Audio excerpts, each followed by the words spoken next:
Frères et sœurs, nous allons continuer. Tout à l'heure, je parlais des boiteux.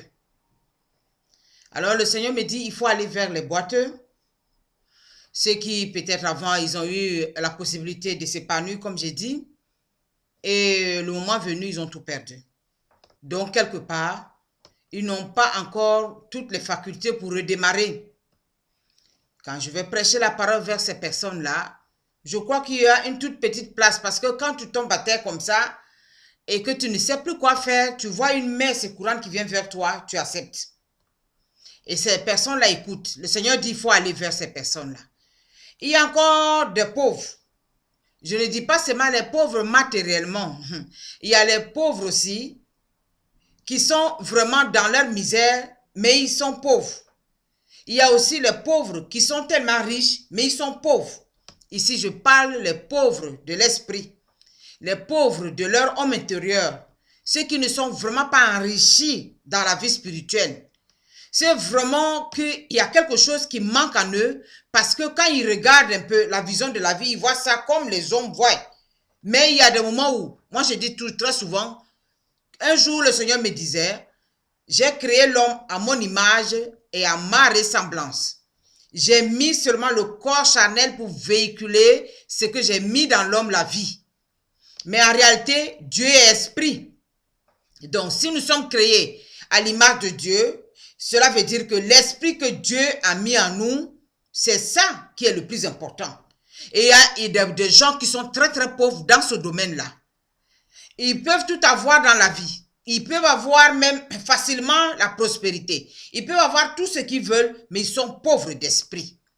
La pauvreté, c'est aussi synonyme de manque de sagesse. Parce que quand tu es riche spirituellement et que le Saint-Esprit te révèle comment il faut véhiculer ta vie, il te donne la sagesse. Et il y a certaines personnes aussi, quand tu trouves ces personnes, ils manquent de sagesse.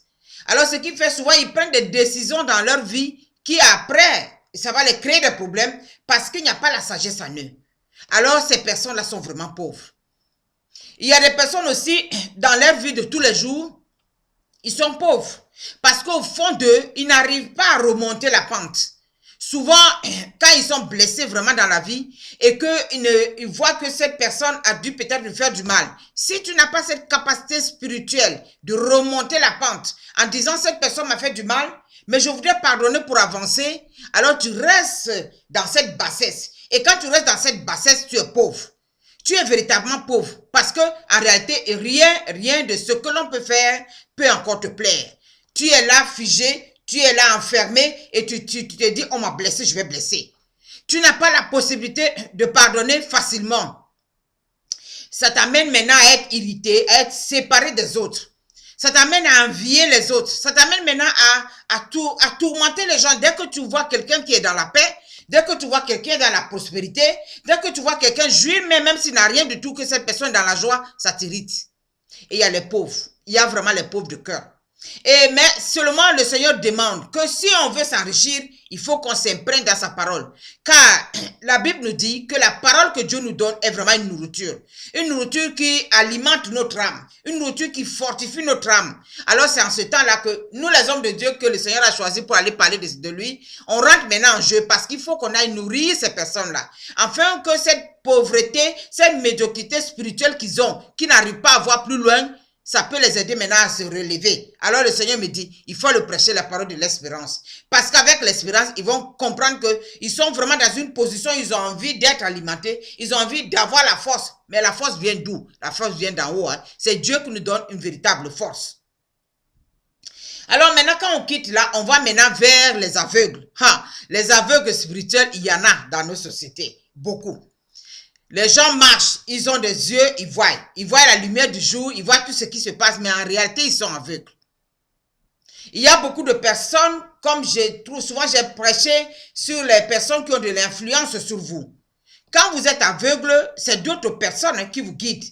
Mais en réalité, on dit souvent, dans les pays des aveugles, les bornes sont bien lotis. Mais il y a souvent, c'est des bornes qui vous guident. Hein.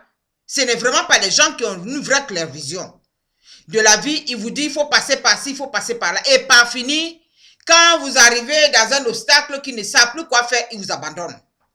C'est ce que le Seigneur nous dit dans sa parole en disant qu'il est le bon berger.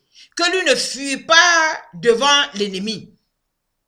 Quand l'ennemi vient s'apparer de ses brebis, il reste là, il s'occupe d'eux, il marche devant eux. Et en ce temps-là, ces brebis ne peuvent que reconnaître sa voix. Mais il y a des moments ici, dans ce monde-là, on a des gens qui nous guident, qui sont des bornes, qui ne savent pas où nous amener. Ils nous amènent plutôt dans un trou. Ils nous enfoncent. Et quand ils nous ont enfoncés comme ça, ils nous laissent dans ça. Et ils s'en vont. Souvent même, ils se mettent à applaudir, à se moquer de vous. Or, ce sont eux qui vous ont entraîné dans ce trou-là. Alors le Seigneur disait aux serviteurs, va chercher les aveugles. Je veux ouvrir leurs yeux. Je voudrais que ces aveugles-là sachent que je suis vraiment la lumière, je suis le chemin et je suis la vie. Et c'est en ce temps-là que un autre serviteur de Dieu, quand il vient vers toi, le Seigneur l'envoie pour t'ouvrir les yeux. Tu peux être dans une situation où on est en train de t'embobiner tous les jours. Tu es dans une situation où tu te sous-estimes. Quand il y a quelque chose qui n'est pas honorable, on dit toi, tu n'as pas le droit. Mais pourtant, tu es un enfant de Dieu, tu n'es pas n'importe qui. C'est dans le cas où d'autres même prient, ils sont même dans la prière, bien imprégnés, mais ils sont toujours subalternes, esclaves des autres. Alors, à ce temps-là, le Seigneur envoie un serviteur de Dieu pour te taper un peu à l'épaule, pour dire, réveille-toi, revendique tes droits. Nous avons des droits avec le Seigneur. Et quand nous avons ces droits-là, la nature nous dit autre chose. La vie que nous menons aujourd'hui nous dit autre chose. C'est à ce temps-là que tu as besoin de quelqu'un pour t'éclairer. Alors, quand un serviteur de Dieu vient vers toi, il te prêche la parole de vie. Il te prêche la parole de l'espérance. Il y a une lumière qui commence à clignoter ton âme. Il y a une lumière qui commence à clignoter tes pensées. Alors, en ce temps-là, maintenant, tu demandes au Seigneur, montre-moi qu'est-ce que je dois faire afin que je puisse vraiment voir la vie autrement, comme tu veux que je puisse voir. Donc, il y a vraiment des aveugles.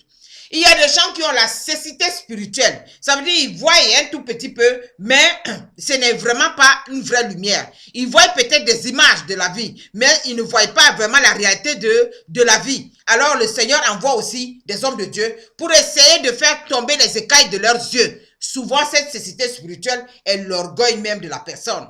La personne se dit, je me suffis, pour moi c'est bon, je suis là où je suis, personne ne doit rien à quelqu'un. Mais tu dois quelque chose au Seigneur. Il y a quelque chose que le Seigneur t'a donné, qui est la vie. Il faut que tu gères cette vie comme il veut que tu puisses le gérer. Mais en réalité, Dieu n'est pas un gendarme derrière nous. Il t'envoie quelqu'un. Il t'envoie cette personne. Et cette personne qu'il envoie, la personne te dit tout calmement. La personne t'envoie tout calmement. La personne te retire tout calmement du gouffre où tu es tombé. En te disant, mon frère, ma soeur, voilà ce que la parole dit. Correspondant à ton problème.